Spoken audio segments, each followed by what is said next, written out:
New ইয়র্কের marathon থেকে আপনাদের সঙ্গে আছে আমি খালেদ মহিউদ্দিন।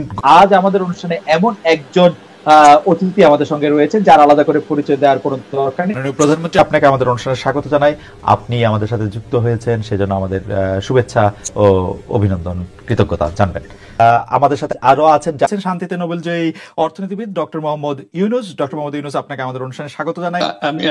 আমিও সালাম জানাচ্ছি সবাইকে, অসংখ্য ধন্যবাদ সবাইকে।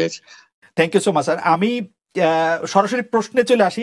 গণ অভ্যুত্থানের মুখে আপনার দেশ ছেড়ে পলায়ন, আওয়ামী লীগের নিষ্ক্রিয়তা এক ধরনের মানে আওয়ামী লীগ দেশের রাজনৈতিক প্রেক্ষাপট থেকে বাদ হয়ে গেছে। কেউ কেউ আমাদের মিডিয়ার ভাষায় কেউ কেউ বলছেন যে একটা -1 হয়ে গেছে। মূল্যায়ন আমরা একটু শুনতে চাই। যে চক্রান্তটা শুরু হয়েছিল সে 2022 সাল থেকেই।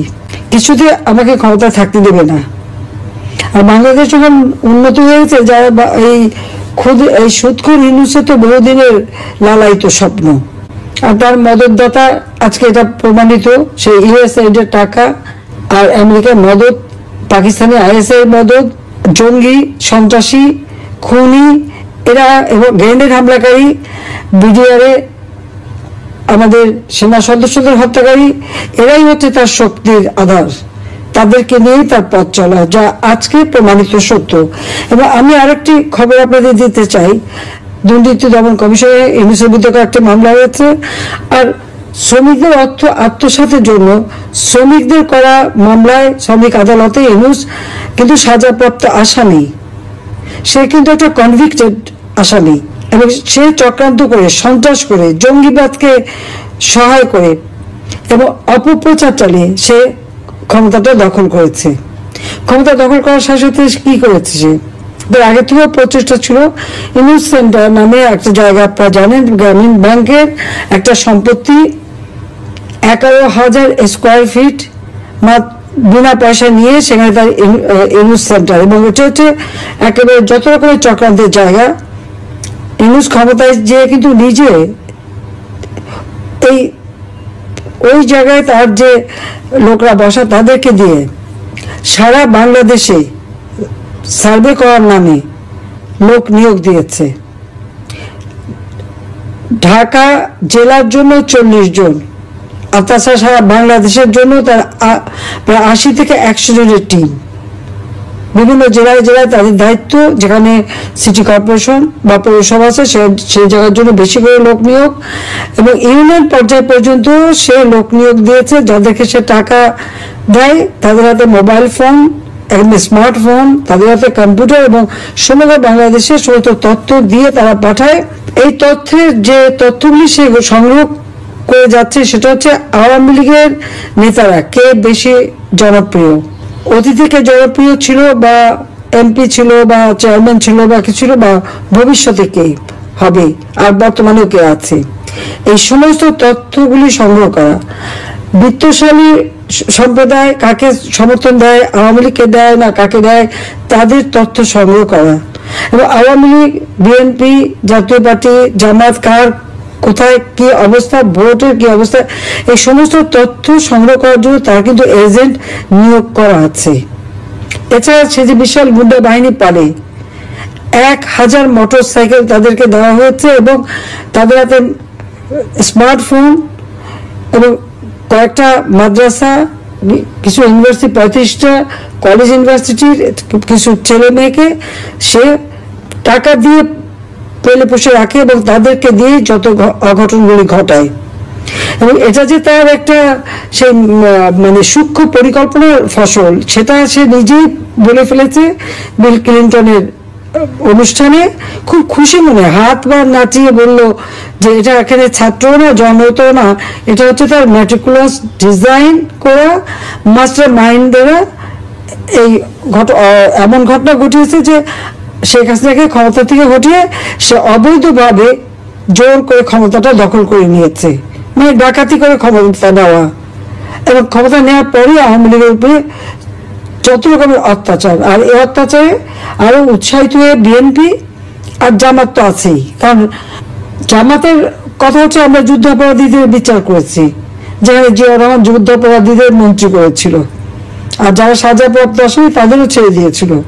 গোলাম আজম পাকিস্তানি পাসপোর্ট নিয়ে পাকিস্তানে ছিল, তাকে আবার ফিরে হতে নিচ্ছিল। তাদের আমরা বিচার করেছি, কাজে সেই প্রতিশোধ দেবে।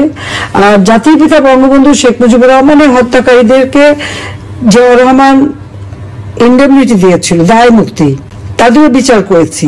আজকে আপনারা দেখেন 7ই জুলাই 2024 সালে যে আন্দোলন, পুলিশ তো কিছু বলেনি আন্দোলনকারীদেরকে, আমরা তো কিছুই বলিনি, এবং তাদের সাথে আলোচনা করা, তাদের পাশে থাকা, মেয়েরা যখন পথে নেমেছে তাদের নিরাপত্তা, ওই মেয়েরা যখন স্লোগান দেয় শেখ হাসিনা পদত্যাগ চায়, আমি তখন তাদের নিরাপত্তা দিই যে তাদের জন্য কোনো রকম অসুবিধা না হয়।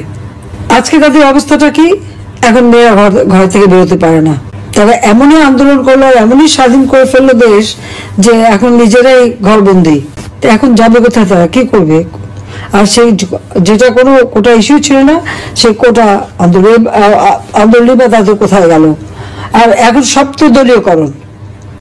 এবারে ঈদে শ্রমিকদের কান্নায় ভরা, 1100 ইন্ডাস্ট্রি বন্ধ, শ্রমিকদের কাজ পায় না। তার উপর আবার আওয়ামী লীগের নেতা কর্মীদের ঘর বা বসত বাড়ি, ব্যবসা প্রতিষ্ঠান, তাদের গরুর খামার, মৎস্য খামার, মুরগির খামার, ফলের বাগান সবই ধ্বংস, দোকানপাট যা ছিল একেবারে সব ভেঙে চুরে লুটপাট করে জ্বালিয়ে পুড়িয়ে নিঃস্ব করে দিচ্ছে। কেন? আওয়ামী লীগ যেন আর কোনোদিন মাথা তুলে দাঁড়াতে না পারে, এটাই তাদের চেষ্টা।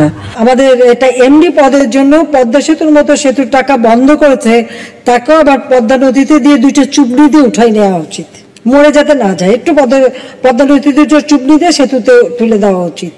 পদ্মা সেতুর অর্থ বন্ধ করলো doctor Yunus. Thank you so much sir. আমি সরাসরি প্রশ্নে চলে আসি যে প্রফেসর ইউনূস, আপনি সাধারণত সাক্ষাৎকার দিতে চান না, অনেকে বলে থাকেন দেশি গণমাধ্যমে কথা বলতে আপনি স্বাচ্ছন্দ্য বোধ করেন না। এর কারণ হিসেবে কেউ কেউ বলেন আপনি প্রশ্নের মুখোমুখি হতে হয়তো পছন্দ করেন না, আবার কেউ কেউ বলেন কিছু না বলেও আপনি যে দুর্যোগের মধ্যে আছেন, বললে না জানি কি হতো। আপনার মন্তব্য একটু শুনতে চাই প্রফেসর ইউনূস। তুমি তো সবটা বলে ফেলেছ সমস্যাগুলো কি। কাজে এই হলো অবস্থাটা হলো, আমি বলছি দেশের কাউকে কিছু বলি এমন কথা তো নয়। বাইরে বিদেশেও যে সবাইকে যে সাদরে নিয়ে আসি তাও না, তাদেরকে অনেক শর্ত দিই আমার এই কথাগুলো লেখার ছাপানোর আগে আমাকে বলতে হবে, যাতে আবার এমন কোনো কথা শব্দ এমন থেকে না যে আমি আর বিপদের সম্মুখীন হবো। আমি শুধু বিপদ থেকে দূরে থাকার জন্য এটা করছি, কারণ আমি চারদিকে বিপদের মধ্যে আছি। কাজে কথা না বলা এটা একটা নিজেকে রক্ষা করার একটা সুবিধা আর কি, যত কম বলা যায় ততই হয়তো ঝামেলার থেকে বাঁচবো। সম্পূরক প্রশ্ন করতেই হয়, নিজেকে কতটা রক্ষা করতে পারলেন প্রফেসর ইউনূস? পারলাম না তো, এত তো খালি বাড়ছে। এখন তো বড় কঠিন অবস্থার মধ্যে পড়ে গেছি। আমাকে উনি পদ্মা নদীতে চুবানোর জন্য পরামর্শ দিয়েছেন, 2বার চুবাতে হবে, যেন আবার খেয়াল রাখবে যেন মরে না যায়। দূরত্ব বলে খুব হালকা হয়ে যায় কথাটা, কারণ উনি পাবলিকলি যেভাবে করেন সেটা হলো বিরাট রকমের একটা আক্রমণ। এটা আমাকে আমার নাম ধরে তো উনি ডাকেন না, উনি বলেন রক্তচোষা, শুরু করেছে ঘুষখোর সুদখোর, এটা নিয়ে আমাকে বলতেন। এখন বলছে আমি মানুষের রক্ত চুষি। আমাকে উনি পদ্মা নদীতে চুবানোর জন্য পরামর্শ দিয়েছেন, 2বার চুবাতে হবে, যেন আবার খেয়াল রাখবে যেন মরে না যায়। কাজে উনি আমার উপরে সাংঘাতিক রকমের কি বলবো ক্ষোভ আমার উপরে।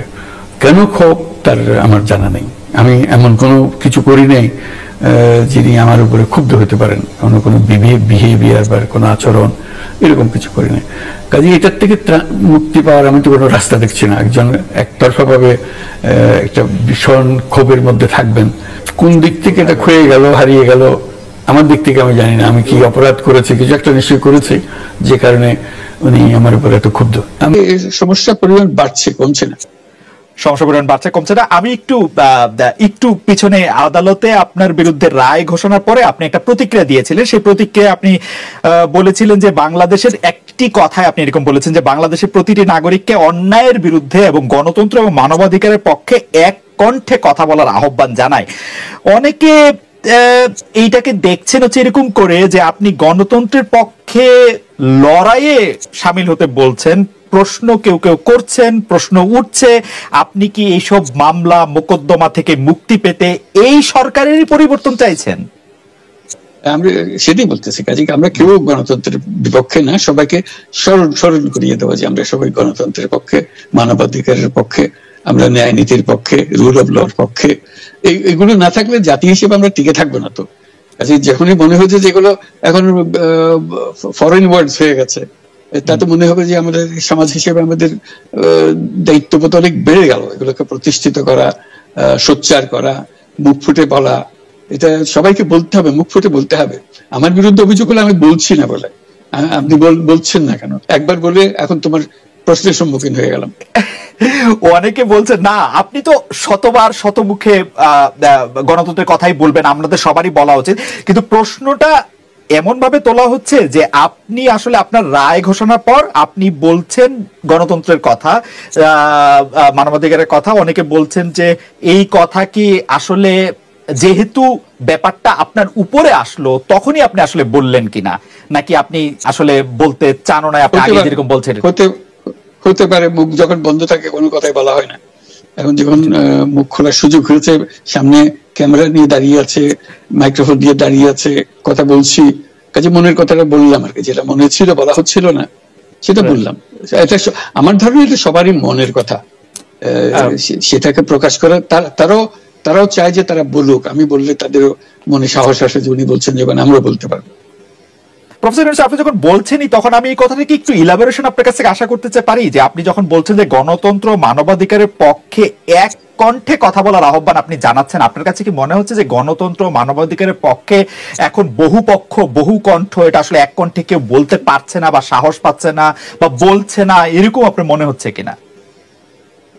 আমার মনে হচ্ছে তাই, কারণ বলতে পারছে না তো, মুখ খুলে সব গণতন্ত্রের কথা বলতে পারছে না, যে সেটা বলা, এক বাক্যে বলা, পরিষ্কার কণ্ঠে বলা, এটা আমাদের সবার দায়িত্ব, তো জাতীয় দায়িত্ব এটা, যে না হলে গণতন্ত্র বলে কিছু থাকবে না আমাদের জন্য, আদৌ গণতন্ত্র বলে কিছু থাকবে না। একটা প্রশ্ন করি, যে আরো স্পেসিফিক ভাবে বললে প্রধানমন্ত্রী শেখ হাসিনা স্পষ্টতই আপনাকে অপছন্দ করেন, অনেক কিছুর জন্য আপনাকে দায়ী করেন, পদ্মা সেতু এবং এই সেই, এর কারণ কি বলে আপনি মনে করেন? আপনাকে কি তিনি তার প্রতিদ্বন্দ্বী মনে করেন, নাকি সত্যি তার কাছে এমন কোন তথ্য রয়েছে যে আপনার বিশাল কোন রাজনৈতিক অভিলাষ রয়েছে বলে তিনি আপনাকে অপছন্দ করছেন, না কি কারণে, আপনার কি মনে হয়?